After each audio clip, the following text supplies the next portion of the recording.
जय हिंद दोस्तों, Vande Mataram. All but certain अब ये बात पक्की हो चुकी है कि इंडिया सुपर 8 में एंटर कर गई है। कुछ और टीम्स हैं जिन्होंने कि सुपर 8 के लिए क्वालिफाई कर लिया है, जैसे कि साउथ अफ्रीका है, ऑस्ट्रेलिया है। अब यहां से सवाल ये उठता है कि आने वाले दिनों में इंडिया के मैचेस किन टीम्स के साथ में होने हैं।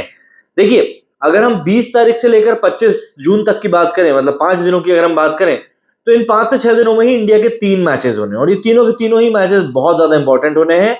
एंड सबसे बड़ी बात, ये तीनों मैचेस उन टीम्स के साथ होंगे जो कि अपने अपने ग्रुप की टीमों को हरा कर आगे बढ़ी। अगर हम लोग बात करें ग्रुप ए की, तो इसमें India, USA, Pakistan, Canada, Ireland है। इंडिया यहां से ऑलरेडी क्वालिफाई कर चुकी है। अगर हम बात करें यूएसए और पाकिस्तान की, तो यूएसए का आयरलैंड के साथ में भी मैच का चल रहा है। हो सकता है वो मैच रद्द हो जाए, और अगर वो रद्द होता है तो यूएसए क्वालिफाई कर जाएगा सुपर 8 के लिए, पाकिस्तान बाहर हो जाएगा। अगर हम ग्रुप बी की बात करें, तो यहां से ऑस्ट्रेलिया ने क्वालिफाई कर लिया है। स्कॉटलैंड और इंग्लैंड में से भी चल रहा है कि कौन क्वालिफाई करता है। इंग्लैंड और स्कॉटलैंड के बीच में भी मैच होना है और उस मैच को जो भी कोई जीतेगा, eventually he will enter into the semifinals, ये बात तय है। इसके बाद अगर हम लोग आगे बढ़े, नेट रन रेट का फंड आना है असल में वहां पे। इसके बाद अगर हम लोग आगे बढ़े, तो ग्रुप सी की अगर हम बात करें, तो यहां से अफगानिस्तान और वेस्ट इंडीज दोनों ही क्वालिफाई कर गए। ग्रुप डी की बात करें, तो यहां से साउथ अफ्रीका क्वालिफाई किया हुआ है एंड ये ऑलमोस्ट सर्टेनिटी है कि यहां से बांग्लादेश क्वालिफाई करेगा। सबसे बड़ा अपसेट यहां पर यह रहा कि ग्रुप सी से अफगानिस्तान क्वालिफाई कर गया एंड न्यूजीलैंड इस टूर्नामेंट से बाहर चला गया। पहली बार हुआ ऐसा T20 क्रिकेट के पूरे जितने भी वर्ल्ड कप हुए उन सब में कि न्यूजीलैंड इतनी जल्दी बाहर निकल गया। ऐसे में जबकि अब ये पक्का हो चुका है कि भाई इंडिया जो है क्वालिफाई कर गया है, तो सवाल उठता है कि आखिर आने वाले दिनों में इंडिया के मैचेस कब कब कौन सी टीम से होने हैं।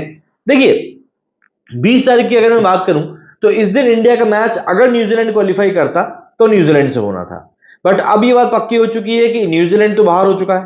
तो ऐसे में हमारे दोस्त, हमारे साथी, हमारे पड़ोसी अफगानिस्तान के साथ में हमारा अब ये मैच होना है। 20 तारीख को ये मैच होगा एंड इस दिन राशिद खान की जो सेना है वो भारत की सेना से भिड़ती हुई दिखाई देगी एंड इस बात की पूरी प्रोबेबिलिटी है कि ये मैच बहुत शानदार मैच होगा। भारतीय टीम वेस्ट इंडीज में वापस आने वाली है। अमेरिका का जिसका वो फिक्चर है वो खत्म हो जाएगा एंड उसके बाद में हम उम्मीद कर रहे हैं कि वहां से टीम एक अलग तरीके से खेलना शुरू करेगी। वेस्ट इंडीज की पिचेस के बारे में बताया जाता है कि वो और भी ज्यादा स्लो होती हैं, तो ऐसे में अफगानिस्तान के स्पिनर्स को भी उतनी ही मदद मिलेगी। वेस्ट इंडीज में इंडिया के दरअसल 3 मैचेस होने और ये तीनों के तीनों मैचेस ही अलग अलग स्टेडियम में होंगे। 20 तारीख को अफगानिस्तान से खेलने के बाद 22 तारीख को टीम बढ़ जाएगी एंटीगुआ की तरफ। यहां पर उसका मुकाबला होना है ग्रुप डी से क्वालिफिकेशन करने वाली टीम को एंड मोस्ट प्रोबेबली यहां से बांग्लादेश ही क्वालिफाई करने वाला है।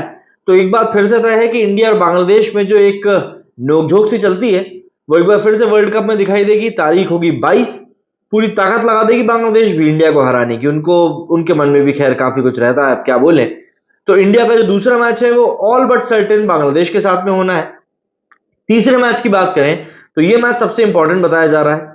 दरअसल ये पहले ही तय हो गया था कि अगर इंडिया क्वालिफाई करता है सुपर 8 के लिए तो उसको A1 कहा जाएगा। अगर ऑस्ट्रेलिया क्वालिफाई करता है सुपर 8 के लिए तो उसको B2 कहा जाएगा। तो यहां पर A1 वर्सेस B2 का जो मुकाबला है वो 24 तारीख को होगा। मतलब कि हम इंडिया वर्सेस ऑस्ट्रेलिया देखने वाले हैं 24 तारीख को। अब कई लोग हैं मेरे दोस्त जो बोल रहे हैं कि यार इंडिया जो है 50 ओवर वर्ल्ड कप के फाइनल का बदला लेगा और ये लेगा वो लेगा। यार देखो, मैं इन दकियानूसी बातों में भरोसा नहीं रखता। दकियानूसी इसलिए नहीं कि बदले की बात हो रही है, बल्कि दकियानूसी इसलिए कि तुम वर्ल्ड कप के फाइनल मुकाबले का कंपैरिजन एक सुपर 8 के मुकाबले से नहीं कर सकते। दैट टू हम 50 ओवर के वर्ल्ड कप की बात कर रहे हैं जो कि वर्ल्ड कप का वर्ल्ड कप होता है। तो बदला बदला तो कुछ नहीं। हाँ, इंडिया अगर इस मैच को जीतता है तो उसकी पोजीशन स्ट्रांग होगी सेमीफाइनल में जाने के लिए। तो इंडिया के 3 मैचेस हैं जो कि आने वाले दिनों में होने वाले हैं और इन 3 मैचेस में इंडिया के सामने सबसे बड़ा सवाल जो ये रहेगा वो ये रहेगा कि विराट कोहली को ओपन करवाया जाए या नहीं करवाया जाए। क्योंकि अभी तक जो 3 मैचेस हुए हैं इस वर्ल्ड कप में उसमें विराट कोहली ने 1 रन बनाया है, फिर 4 रन बनाया, फिर डक बनाया है। तो जाहिर सी बात है ये कहीं से कहीं तक भी विराट कोहली वाली परफॉर्मेंस तो नहीं है। तो इसको लेकर एक चिंता का विषय बना हुआ है टीम इंडिया में भी कि यार आखिर कैसे कोप अप किया जाएगा। इसके अलावा मिडिल ऑर्डर में शिवम दुबे और रवींद्र जडेजा के ऊपर भी काफी सवालिया निशान खड़े हो रहे हैं कि ये दोनों परफॉर्म नहीं कर रहे हैं।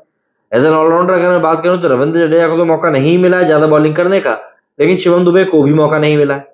ऐसे माना जा रहा है कि रवींद्र जडेजा की जगह शायद से कुलदीप यादव को अंदर लाया जाए और शिवम दुबे की जगह पर may be probably Sanju Samson को वापस लाया जाए और इन 3 मैचेस में इंडिया को और भी ज्यादा स्ट्रांग किया जाए, जो कि अभी तक उतने स्ट्रांगली शायद परफॉर्म कर नहीं पाए। अगर हम स्पेसिफिकली बॉलिंग डिपार्टमेंट की बात करें। देखते हैं क्या होता है। ये 3 मैचेस के लिए आप कितने एक्साइटेड हैं और आप क्या एक्सपेक्ट कर रहे हैं इन तीनों टीमों के खिलाफ कि इंडिया जीतेगी या हारेगी? कमेंट करके अपना सजेशन जरूर बताइएगा। मेरे इस वीडियो के लिए इतना ही। जय हिंद, जय भारत।